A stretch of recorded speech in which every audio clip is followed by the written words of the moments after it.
جب آپ صلی اللہ علیہ وسلم کی عمر مبارک 53 سال ہوئی، اللہ تبارک و تعالیٰ نے آپ کو حکم دیا اور آپ اللہ کے حکم سے مکہ سے مدینہ آپ نے ہجرت فرمائی۔ آپ کے ساتھ حضرت ابوبکر صدیق رضی اللہ تعالیٰ عنہ تھے، اور حضرت ابوبکر صدیق رضی اللہ تعالیٰ عنہ نے اونٹنیاں اور سامان سفر اپنے ساتھ تیار رکھا تھا، اور راستہ بتانے کے لیے حضرت آپ صلی اللہ علیہ وسلم نے عبداللہ بن اریقط کو کرائے پر لیا، اور یوں ہی آپ صلی اللہ علیہ وسلم نے 3 دن غار ثور میں فرمائے، اور 3 دن 3 رات کے بعد آپ صلی اللہ علیہ وسلم مکہ سے مدینہ روانہ ہوئے۔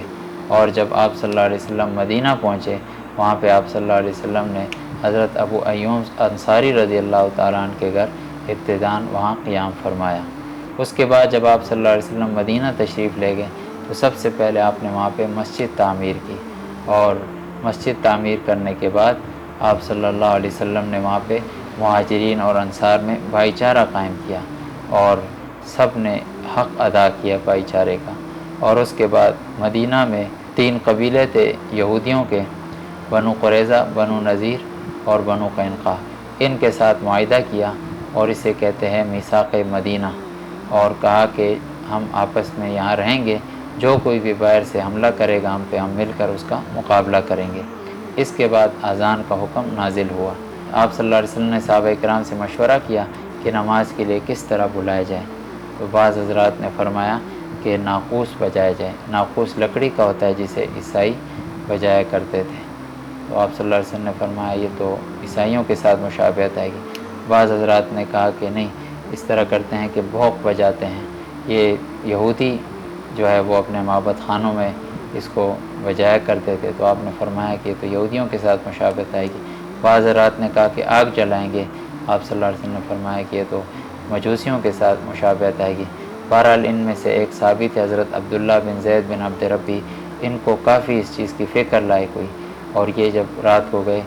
آرام فرما رہے تھے، سو رہے تھے، کہ انہوں نے خواب دیکھا کہ ایک سبز پوش ان کے پاس آیا، اور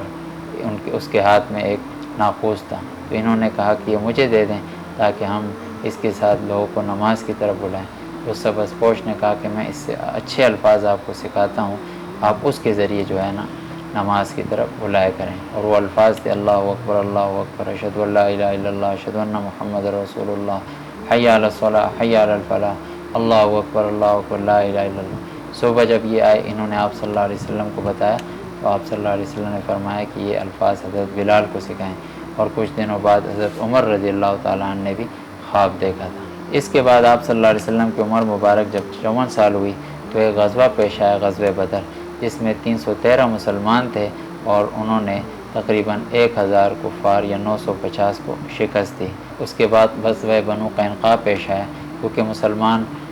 بدر میں گئے ہوئے تھے، اور پیچھے سے یہودی جو قبیلہ تھا بنو قینقاع، وہ مسلمانوں کے خلاف سازش کر رہا تھا، اور غالباً ایک عورت کی انہوں نے بے حرمتی کی تھی، جس کی وجہ سے آپ صلی اللہ علیہ وسلم نے ان کو مدینہ سے نکال دیا۔ اور اس کے بعد روزے فرض ہوئے، اور اسی طرح زکوٰۃ کا حکم نازل ہوا، صدقہ فطر اور عید اور قربانی کا جو احکامات تھے وہ نازل ہوئے۔ آپ صلی اللہ علیہ وسلم کی عمر مبارک جب 55 سال ہوئی تو غزوہ احد پیش آیا۔ 700 مسلمانوں نے 3000 کفار کے ساتھ مقابلہ کیا۔ ابتداً فتح ہوئی، لیکن اس کے بعد آپ صلی اللہ علیہ وسلم کی بات جو نہیں مانے گی، اس کی وجہ سے فتح شکست میں بدل گئی، لیکن اللہ تبارک و تعالیٰ نے بعد میں ان کو معاف کر دیا، لہٰذا اب اس پر اعتراض کرنا درست نہیں ہوگا۔ اور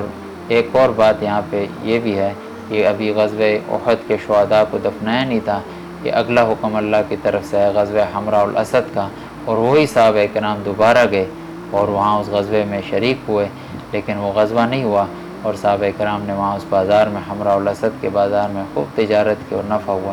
تو یہ ہے ہمت جو صحابہ کرام نہیں ہارے تھے، یہ فتح کے ایک غزوے میں شکست ہوئی، شہداء کو دفنایا، تھکاوٹ، اس کے باوجود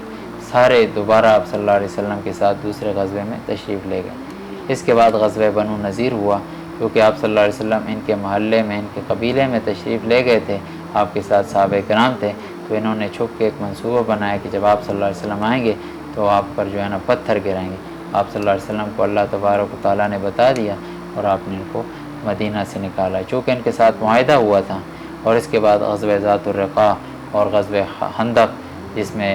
خندق کھودی گئی تھی، حضرت سلمان فارسی رضی اللہ عنہ کے مشورے سے یہ غزوہ پیش آیا۔ اور اس کے بعد غزوہ بنو قریظہ کو بھی مدینہ سے نکالا، کیونکہ انہوں نے بعد عہدی کی تھی غزوہ خندق میں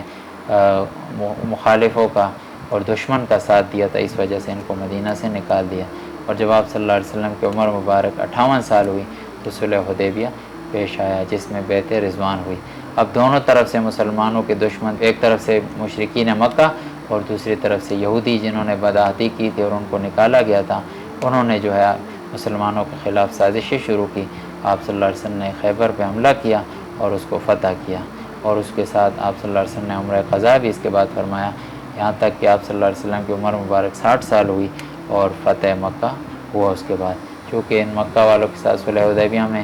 جو شرائط طے ہوئی تھی اور ان کے ساتھ معاہدہ ہوا تھا، انہوں نے وہ توڑا، تو آپ صلی اللہ علیہ وسلم نے مکہ پہ حملہ کیا اور تمام دشمنوں کو معاف کیا اور پرامن طریقے کے ساتھ مکہ فتح ہوا۔ جب مکہ فتح ہوا تو آپ صلی اللہ علیہ وسلم نے فرمایا کہ جو ابو سفیان کے گھر میں گیا وہ بھی معاف ہے، جس نے اپنے گھر کا دروازہ بند کیا وہ بھی معاف ہے، اور جو بیت اللہ میں داخل وہ بھی معاف ہے۔ آپ صلی اللہ علیہ وسلم نے سب کو معاف کر دیا۔ اس کے بعد حنین والوں نے جو ہے مکہ پر حملہ کرنا چاہا، آپ صلی اللہ علیہ وسلم نے وہاں پہ حملہ کیا اور وہاں ان کو فتح کیا، جس سے مسلمانوں کو 40,000 بکریاں، 40,000 اونٹ اور 40,000 روپے جو ہے اتنی بڑی تعداد میں غنیمت ملی۔ اور حنین سے کچھ لوگ بھاگ کر طائف گئے تھے، پھر آپ صلی اللہ علیہ وسلم نے 12,000 صحابہ کرام کو لے کر وہاں حملہ کیا اور اس کو بھی فتح کیا۔ پھر جب 61 سال کے آپ صلی اللہ علیہ وسلم ہوئے تو غزوہ تبوک پیش آیا۔ غزوہ موتا اس وجہ سے پیش آیا کہ آپ صلی اللہ علیہ وسلم نے حارث بن عمر ازدی رضی اللہ تعالیٰ عنہ کو شرحبیل کے پاس خط دے کر بھیجا۔ اب یہ ایک قاصد تھے، سفیر بن کر گئے، شرحبیل نے ان کو قتل کیا۔ آپ صلی اللہ علیہ وسلم نے 3,000 صحابہ کرام کو بھیجا اور شرحبیل کا تقریباً 1.25 لاکھ یا 1.5 لاکھ کا لشکر تھا، 3,000 صحابہ کرام نے ان کو شکست دی۔ اس کے بعد غزوہ تبوک پیش آیا۔ غزوہ موتا کا بدلہ لینے کے لیے جب وہ آئے، آپ صلی اللہ علیہ وسلم 30,000 صحابہ کرام کا لشکر لے کر روانہ ہوئے اور بغیر لڑائی کے یہ جنگ مسلمانوں نے جیت لی، اور اس میں مسلمانوں کے پاس 10,000 گھوڑے تھے۔ اور اس وقت آپ صلی اللہ علیہ وسلم کی عمر مبارک 61 سال تھی، اور اس وقت آپ صلی اللہ علیہ وسلم نے حضرت ابوبکر صدیق کی امارت میں مسلمانوں کو پہلے حج کے لیے حکم دیا، اور پہلا حج حضرت ابوبکر صدیق رضی اللہ تعالیٰ عنہ کی امارت میں ہوا۔ اور آپ صلی اللہ علیہ وسلم کی عمر مبارک جب 62 سال ہوئی تو آپ صلی اللہ علیہ وسلم حج کے لیے تشریف لے گئے اور وہاں پہ خطبہ حجۃ الوداع بھی دیا۔ اور اس خطبے میں آپ صلی اللہ علیہ وسلم نے فرمایا کہ میں نے آپ جتنے بھی لوگ ہیں ان کو گواہ بنا کر آپ صلی اللہ علیہ وسلم نے فرمایا کہ میں نے آپ تک اللہ کا پیغام سنا دیا۔ سب نے ایک زبان ہو کر جواب دیا، جی ہاں، آپ نے اللہ کا جو حکم تھا، اللہ کا قرآن اور اللہ تبارک و تعالیٰ کی دین ہم تک پہنچا دیا۔ اور اس کے بعد آپ صلی اللہ علیہ وسلم نے ایک طویل خطبہ دیا جس میں کہا کہ کسی کالے کو سفید پر کوئی فوقیت نہیں سوائے تقویٰ کے۔ اللہ کے ہاں سب سے معزز چیز وہ تقویٰ ہے۔ اللہ کے قریب ہونے کے لیے جو شرط ہے وہ تقویٰ ہے، کالا گورا سفید ہونا نہیں ہے۔ اور اس کے بعد جب آپ صلی اللہ علیہ وسلم 63 سال کے ہوئے تو آپ صلی اللہ علیہ وسلم وفات پا گئے۔ حضرت عائشہ فرماتی ہیں کہ اہل بیت حضرات آپ صلی اللہ علیہ وسلم کی وفات سے پہلے آپ کے پاس تشریف لائے اور آپ سے پوچھا کہ آپ کا جنازہ کون پڑھائے گا، تو آپ صلی اللہ علیہ وسلم نے فرمایا کہ سب سے پہلے حضرت جبرائیل اور پھر حضرت میکائیل، پھر حضرت اسرافیل، پھر ملک الموت اور پھر میرے اہل بیت، اور اس کے بعد دیگر مسلمان تھوڑے تھوڑے اس کے بعد جنازہ پڑھیں گے۔ آپ صلی اللہ علیہ وسلم کو حضرت علی رضی اللہ عنہ نے غسل دیا، اور حضرت عباس کے بیٹے فضل اور قسم جو تھے وہ آپ کی کروٹیں بدل رہے تھے، اور حضرت اسامہ اور حضرت شقران آپ کی جو ہے وہ آپ پر پانی ڈال رہے تھے۔ اور آپ صلی اللہ علیہ وسلم کی قبر مبارک مہاجرین بغلی قبر کھودتے تھے اور انصار جو ہے وہ لحد۔ یہ طے ہوا جو پہلے آئے گا وہ آپ صلی اللہ علیہ وسلم کی قبر مبارک کھودے گا، لہٰذا حضرت ابو طلحہ رضی اللہ تعالیٰ عنہ وہ آئے، پہلے تشریف لائے اور انہوں نے آپ صلی اللہ علیہ وسلم کے لیے لحد کھودا۔